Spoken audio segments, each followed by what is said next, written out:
Chapter 13 bankruptcy is a repayment bankruptcy. We file those cases under Chapter 13 every day for people to help people reorganize. So Chapter 13, we really do it under three circumstances for people who can afford some type of repayment, but maybe they just can't pay back in full, to stop foreclosures, and to stop repossessions. The main thing Chapter 13 was always used for was that foreclosure, but Chapter 13 bankruptcy allows us to push your creditors into the court and come up with some type of repayment that goes from 3 to 5 years. We don't have to pay all your creditors back. Because it's bankruptcy, it'll stop that collection. Repossession stop, foreclosure stop, billing, phone calls, garnishment. If they're trying to contact you and you file Chapter 13, boom, they have to stop all of that. So we force your creditors into the bankruptcy court, and then we propose a repayment plan to pay back creditors. And again, we don't have to pay them all back. We could have the IRS in there, credit cards, student loans, your furniture bill over at Babcock, your car loan, we got a timeshare, we got a mortgage. We don't have to keep everything in Chapter 13, so we could say, we're not going to keep the timeshare anymore. Boom, we're going to give it back. We got an old boat, we're not using it anymore. Boom, let's give it back. So the Chapter 13 allows us to surrender property. And Martin, it really helps you keep property. It helps you keep your house. So Martin mentioned that when we consolidate everything, you don't have to pay your creditors back. So what happens? Let's say, you owe your creditors credit cards maybe $20,000.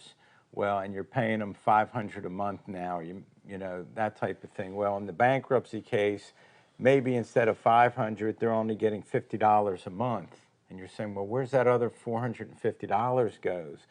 It goes to help you make the house payment, pay your utilities, maybe make the car payment. So if you think you can't afford everything and you're worried about giving up your house because you can't afford it, that's why you need to come in to see if we can do this and say, all right, let's as Martin said before, the court allows you to pay yourself first and pay all your necessities, and let's do that. Let's do it. Let's take the $500 you were paying to the credit card companies. We'll give them whatever they're going to get, $50 in my example, and let's use the other $450 to keep you in that house. And like we said earlier, the way rent's going these days, you're going to be better off in your own house. It'll cost you less money in the long run.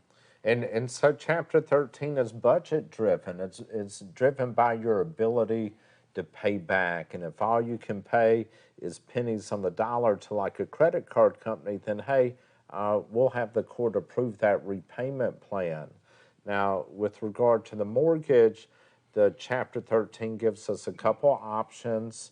If you're behind on your mortgage, we could propose to pay back what's past due. So we had a caller call in earlier today that said she was 10 months behind on her mortgage. We could say, okay, we're going to pay back that 10 months over 5 years, and you mortgage company have to start accepting her payment again. So that's one way to resolve that. Another way is the bankruptcy court has a mortgage modification program.